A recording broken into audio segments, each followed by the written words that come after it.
Captain Rackler stood at the observation deck of the Intergalactic Military Training Facility, his forearms crossed in disapproval as he watched the peculiar display below. His superior officer, Commander Venzak, hovered beside him, their bioluminescent patches pulsing with barely contained amusement. "Are they deliberately missing the targets?" Rackler asked, adjusting his optical enhancers for the third time. Surely there must be something wrong with the equipment. The readings couldn't be correct. Below them, a group of human soldiers were engaged in what they claimed was advanced combat training to Rackler's experienced eyes.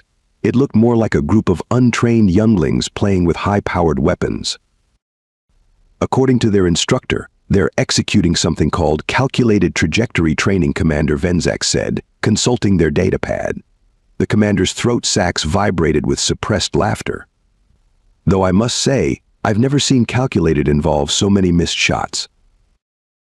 Rackler watched as another human soldier, a female they called Sergeant Sarah Walsh, took aim at a target dummy. The shot went wide, hitting the metallic wall of the training facility instead. The other humans nodded approvingly, as if this was exactly what they wanted. "This is what they're sending us as part of the Interstellar Defense Initiative." Rackler's scales shifted to a deep purple of embarrassment. "The Droknari will have a field day with this. They already think we're desperate, accepting humans into the coalition." A tall human male stepped forward, introducing himself as Major Thomas Reeves. His uniform bore the insignia of Earth's Special Forces, though Rackler couldn't fathom what was special about missing every target. "Captain Rackler," the major said, greeting him with what humans called a smile. "I notice you've been observing our training session. Would you care to join us for a closer look?" Rackler's secondary heart skipped a beat. Was this human seriously inviting him to witness their incompetence up close? Still, diplomatic protocol demanded courtesy. "Of course, Major, I would be honored." As they descended to the training floor, Rackler couldn't help but notice the confident stride of the human soldiers. They showed none of the shame he would expect from warriors who couldn't hit a stationary target at point-blank range. "You see," Captain Major Reeves began, picking up one of their primitive projectile weapons, "there's something unique about human marksmanship that our alien allies often misunderstand at first." Rackler's translator must have malfunctioned because he could have sworn the human just implied that missing targets was somehow advantageous. He watched in horror as another soldier, Private Jack Cooper, fired 3 shots in rapid succession, each one seemingly more off-target than the last. "Excellent work," Cooper Major Reeves exclaimed. "Perfect angles on all 3 shots." Commander Venzak's bioluminescence had shifted to a bright yellow of pure mirth. "Major, forgive my directness, but in my culture we have a saying, a warrior who misses their target is no warrior at all." The humans exchanged knowing looks, and Rackler felt a growing unease. There was something in their expressions that reminded him of the time he'd underestimated the intelligence of what humans called a raccoon. That particular incident had cost him 3 days' rations and his dignity. "Perhaps," Major Reeves said carefully, "you'd be interested in seeing the practical application of our training? We're conducting a live exercise tomorrow in Simulation Chamber B." Rackler's scales inadvertently shifted to the green shade of curiosity. Against his better judgment, he found himself nodding. "Very well, Major. Though I must warn you, the training evaluators won't be as understanding of these unorthodox methods as I am." The human smile widened, and Rackler couldn't shake the feeling that he was missing something obvious, something that would soon make him regret his condescension. As they left the training area, Rackler heard one of the human soldiers whisper to another, "Should we tell them about the physics?"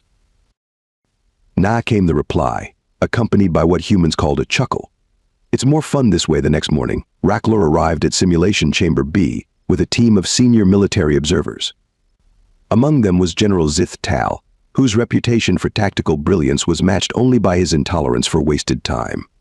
Rackler's neck frills twitched nervously as they entered the observation booth.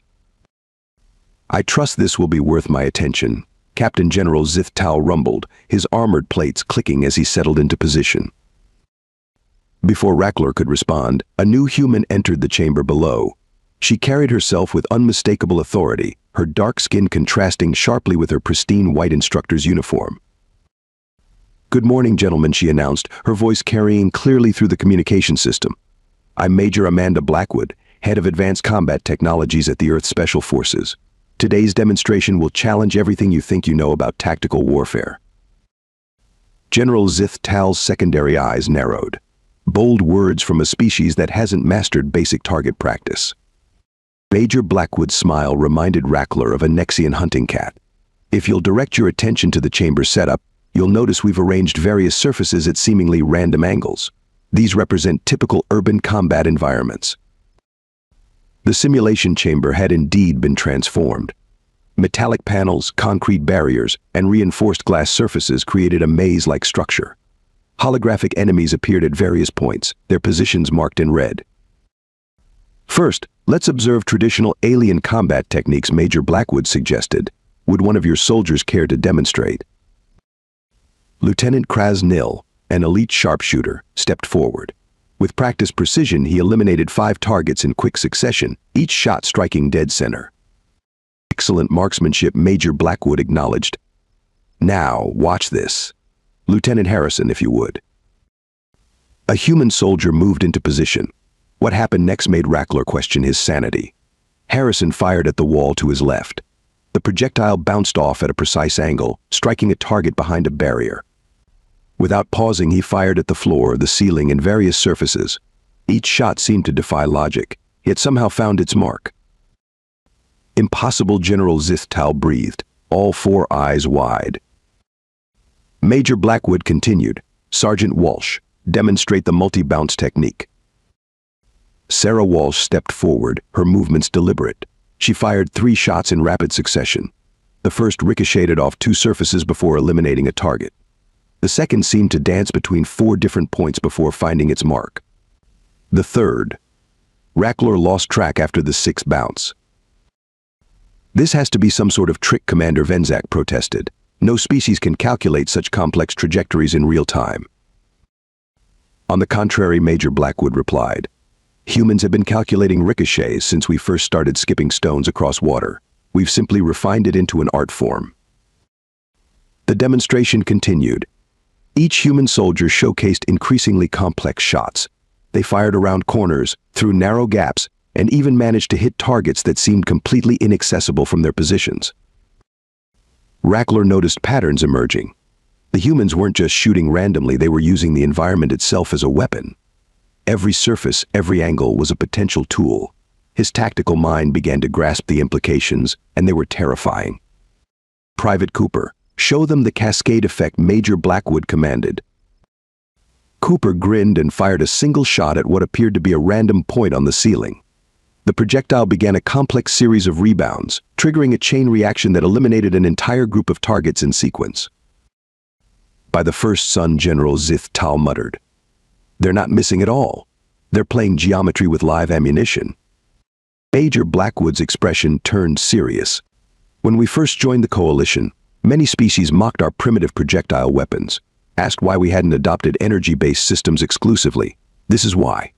Energy beams travel in straight lines. Projectiles, well, they go where we tell them to go. The demonstration continued with increasingly complex scenarios. The humans worked in teams now, their shots interweaving in an intricate dance of calculated chaos. They created killing zones where no direct line of fire existed. They turned supposedly safe cover into death traps. The most crucial element, Major Blackwood explained, is that our enemies never realize what's happening until it's too late. They see missed shots and assume incompetence. By the time they understand, the trap has already been sprung. Rackler watched as the final exercise unfolded. The humans had transformed the entire chamber into what they called a bounce house. No target was safe, no position secure. Every surface could become the source of their demise.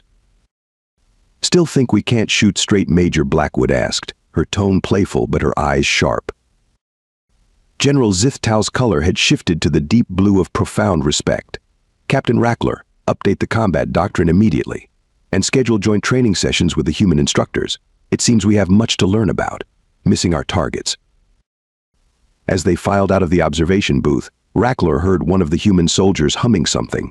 His translator caught fragments about geometry and physics, and the look on their faces. For the first time since joining the Interstellar Defense Initiative, Rackler felt genuine optimism about their chances against the Droknari. After all, How do you defend against an enemy who turns your own fortifications into their weapons? General Zithtal's voice cut through the contemplative silence of the observation room. Your demonstration reminds me of the Battle of New Singapore. I lost half my command that day, to a single human squad.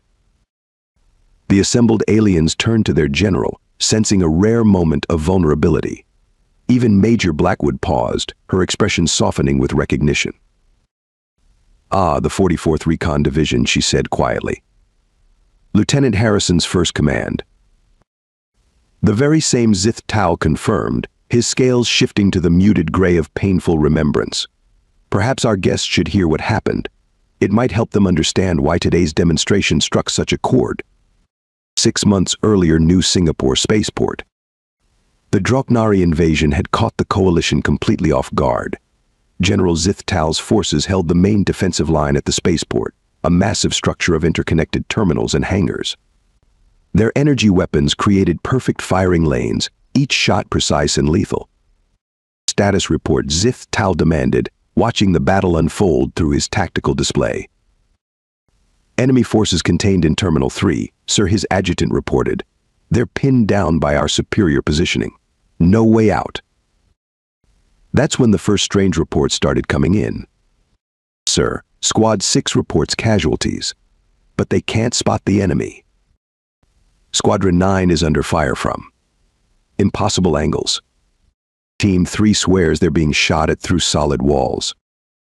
Zithtal dismissed these as battle confusion until a human voice crackled over the general command channel. "This is Lieutenant James Harrison, 44th Human Recon Division. Thanks for the lovely architecture, General. Really appreciate all the smooth surfaces." Warning klaxons blared as human soldiers emerged from maintenance tunnels throughout the terminal. But instead of taking cover, they seemed to deliberately expose themselves, firing at walls, floors, and ceilings. Have they lost their minds? Zithtal wondered aloud.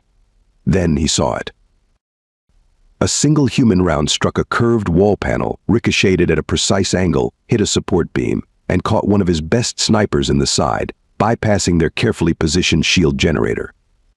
"Impossible," Zithtal breathed. "Oh, that's just the warm-up." General Harrison's voice came again, maddeningly calm. "Watch this."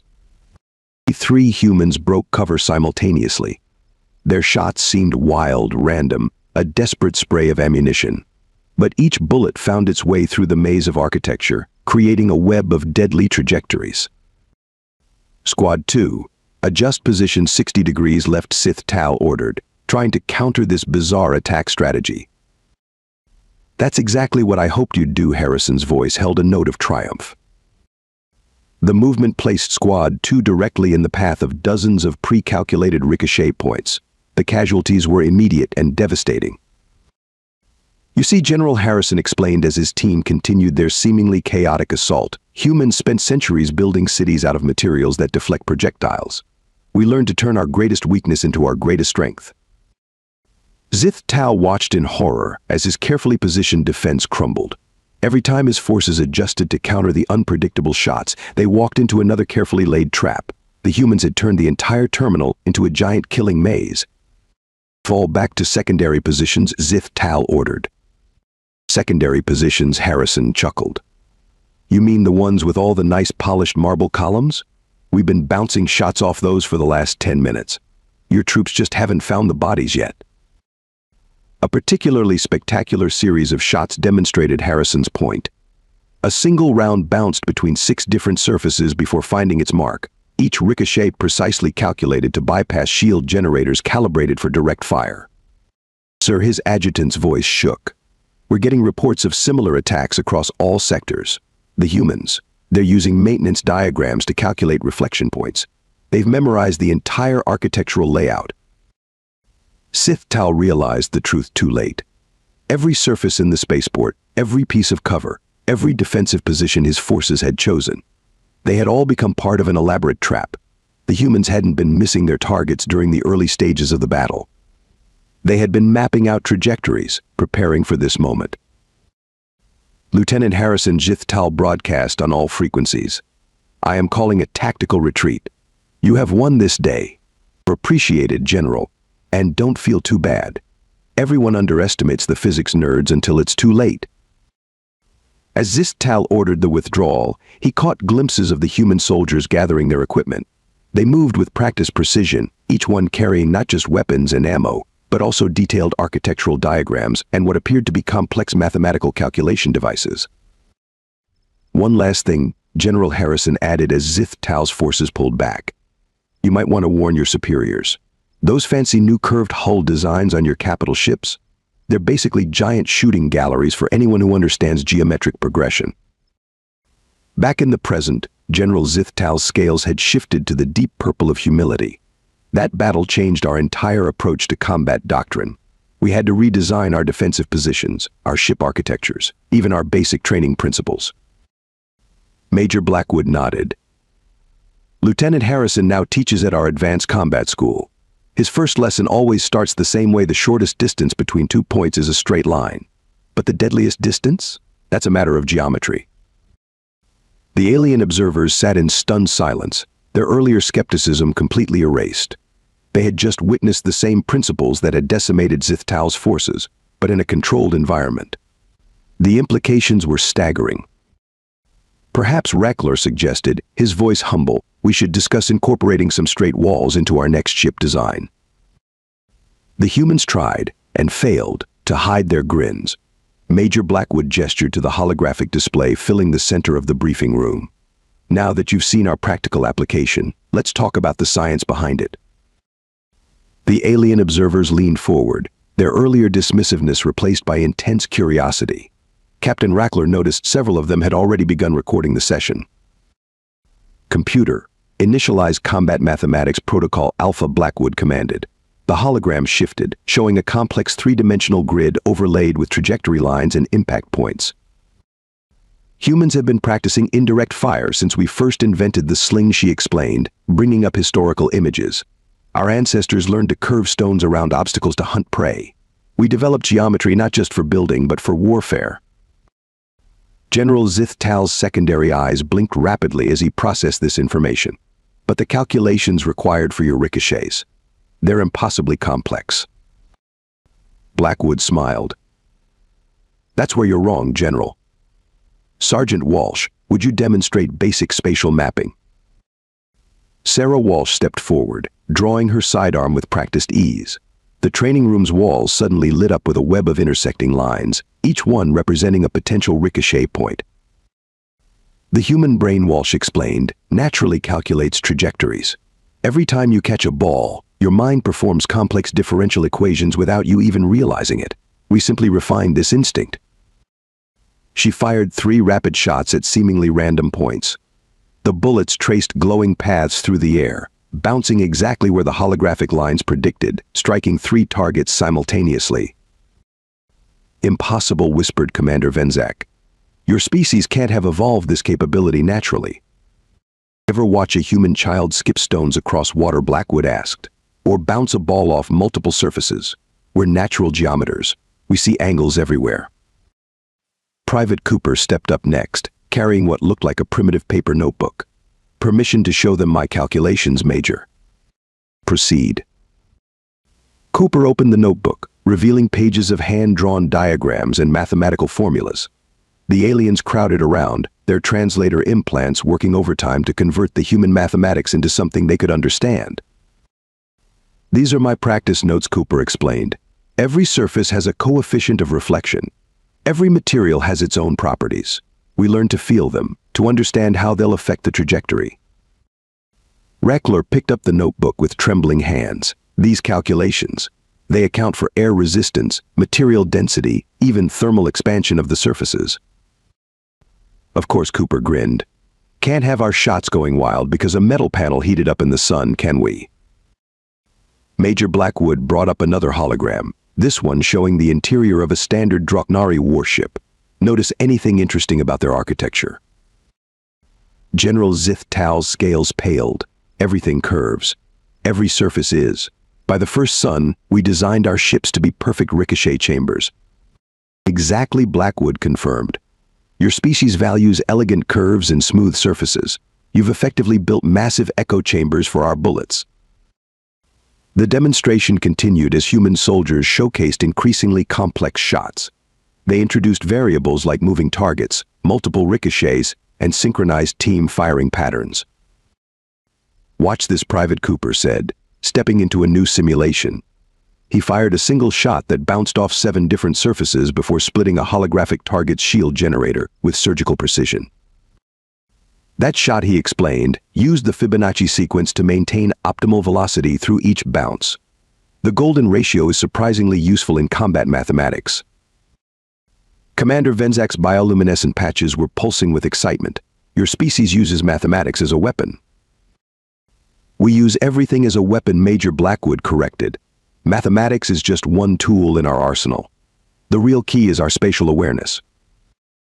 She gestured, and the room transformed into a replica of an urban combat zone. Humans can walk into any environment and instantly see the geometry. Where you see random architecture, we see trajectory paths. Every window, every curved surface, every angle becomes part of our weapon system. Lieutenant Harrison, who had been quietly observing, finally spoke up. "Show them the neural mapping, Major." Blackwood nodded and brought up a new display showing human brain activity during combat. When we enter a new environment, our brains automatically begin calculating. We map every surface, every potential ricochet point. It becomes instinctive. The aliens watched in fascination as the neural display lit up, showing the complex calculations happening in real time as a human soldier analyzed a room. "But how do you account for moving targets?" General Zithtal asked. "The same way you catch a flying object," Harrison explained. "Your brain predicts its path. We just add a few extra variables for the ricochets." To demonstrate, Harrison entered the simulation. Holographic enemies began moving in complex patterns. His shots seemed to anticipate their movements, using rebounds to intercept targets before they reached their destinations. "We call this predictive geometry," Major Blackwood explained. "The bullets arrive where the target will be, not where it is." Captain Rackler's scales had shifted to a deep blue of understanding. This is why human soldiers spend so much time studying architecture and engineering. Exactly, Blackwood confirmed. Every human combat specialist is also a mathematician, an architect, and a physicist. We have to understand the properties of materials, the behavior of projectiles, the interaction of forces. The demonstration concluded with a team exercise. 6 human soldiers entered a complex environment filled with moving targets and shifting surfaces. What followed could only be described as a ballet of ballistics. Each shot was precisely calculated, each ricochet intentional, creating a web of trajectories that made escape impossible. "And that, gentleman," Major Blackwood concluded, "is why we still use projectile weapons. Energy weapons may be more advanced, but they lack creativity." General Zithtal stood, his posture revealing deep respect. "Major Blackwood, I believe it's time we revised our entire approach to joint combat operations. Your species has much to teach us." "Oh, this was just the basic course," Blackwood smiled. "Wait until you see what we can do with explosive ordnance and curved surfaces." The aliens exchanged nervous glances, suddenly very grateful that humans were on their side. 2 weeks after the revelation, Captain Rackler found himself in an observation post overlooking the largest joint military exercise ever conducted between human and alien forces. The massive training ground sprawled before them, a complex maze of urban warfare scenarios, spacecraft mock-ups, and terrain varieties. "Remember," Major Blackwood's voice crackled over the command channel, "today's exercise simulates a Draknari invasion force. They've taken control of the central complex. Our mission is to clear it, together." General Zithtal stood beside Rackler, watching as the combined forces moved into position. The alien troops had spent the past 2 weeks learning to integrate with human combat techniques, and the results were about to be tested. "Begin Operation Ricochet," Blackwood commanded. The assault started with Sergeant Walsh and a mixed team of human and alien soldiers approaching the outer perimeter. The alien warriors, traditionally trained to seek direct lines of fire, now moved differently, positioning themselves to create what humans called bounce zones. "Watch and learn," Walsh said to her alien teammates. She fired 3 shots at a curved wall section. The projectiles bounced in perfect arcs, eliminating holographic enemies that thought they were safely behind cover. An alien soldier, Private Nexus, stepped up next. His shot wasn't as elegant as Walsh's, but it successfully ricocheted off 2 surfaces to hit its target. The humans cheered encouragingly. "Good geometry," Nexus Walsh praised. "You're getting the hang of it." The combined forces moved deeper into the complex.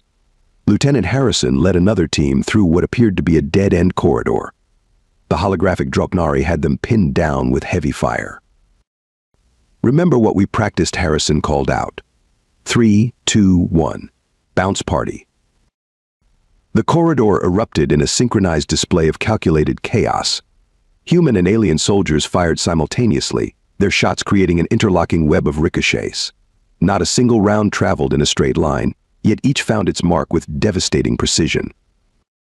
From his observation post, Rackler watched in amazement as the tactical display logged the hit percentages. "They're actually scoring higher with rebounds than direct fire," he muttered. "Of course they are," General Zith Tal replied. "No shield technology we've ever developed was designed to stop attacks from 6 different angles simultaneously." The exercise reached its climax at the central chamber, a massive circular room filled with curved architectural features. Under normal circumstances, it would have been a defender's paradise. Today, it was about to become their worst nightmare. "All teams, execute maneuver," Phoenix Major Blackwood ordered. What followed was beyond anything Rackler had ever witnessed. The combined forces fired in perfectly timed sequences, creating cascading waves of ricochets. Each shot spawned multiple trajectory paths, turning the chamber into a geometry-powered blender. Private Cooper's voice came over the comm, excited but focused, initiating Fibonacci spiral pattern in 3, 2, 1. His shot triggered a chain reaction of rebounds that spiraled inward, creating a contracting circle of impact points. The holographic defenders had nowhere to hide as the pattern collapsed around them. By the first sun, Rackler breathed. They've turned mathematics into an art form. The exercise concluded with a display that would be talked about for years to come. The human and alien soldiers lined up in alternating positions around the chamber's perimeter. At Major Blackwood's signal, they fired simultaneously. The resulting light show of trajectory paths looked like a living constellation. Hundreds of rounds bounced off carefully chosen points, creating a 3-dimensional web of intersecting lines. When the echoes died away, not a single target remained standing. "Exercise complete," the automated system announced. "New record for room clearance efficiency, 98.7%. The observation booth erupted in cheers. General Zith Tal's scales had shifted to the bright orange of excitement. "Major Blackwood, I believe we've just witnessed the future of coalition warfare." "Not bad for a bunch of primitive projectile weapons," Blackwood's voice carried a hint of pride. "Imagine what we'll be able to do once we really start combining our technologies. I have some ideas about adding programmable ricochet points to your energy weapons." As the troops began filing out of the training ground, Rackler overheard an alien private asking Cooper about his calculations. "How do you keep all the angles straight in your head?" the alien wondered. Cooper laughed. "Straight? My friend, the whole point is that nothing goes straight. Here, let me show you this neat trick we learned in geometry class." Rackler smiled, realizing that this was just the beginning. Humans hadn't just changed how they fought, they'd changed how they thought about fighting. And somewhere out in space, the Droknari were about to learn a very painful lesson about underestimating primitive weapons. 1 month after the joint exercise, Captain Rackler stood in the newly redesigned Intergalactic Military Academy, watching the latest batch of recruits training. The curved walls had been replaced with angular surfaces, and every firing range now included designated ricochet zones. "Quite a change from when you first watched us train," Major Blackwood said, joining him at the observation window. "Indeed," Rackler replied, his scales shifting to an amused purple. "Though I must admit, I still feel foolish about my initial reaction." Below them, alien and human instructors worked side by side, teaching the new unified combat doctrine. A young alien recruit successfully completed a triple bounce shot, earning cheers from his human teammates. "You know," Rackler mused, "there's something poetic about this whole situation. We spent centuries developing energy weapons, shield generators, and advanced targeting systems, only to be outmaneuvered by basic geometry." Blackwood finished with a grin. General Zith Tal approached, carrying what appeared to be a human textbook. "Major, I must thank you again. Our tactical analysts have finally finished translating the complete works of Pythagoras. Fascinating reading. Just wait until you get to calculus. Blackwood winked. That's when the real fun begins. As they watched the training continue, a message flashed across the command screen. The latest engagement reports showed the Draupnari forces retreating from 3 different sectors, their supposedly impregnable curved hull warships proving surprisingly vulnerable to precisely calculated projectile fire. You know what the best part is, Blackwood said, checking the casualty reports.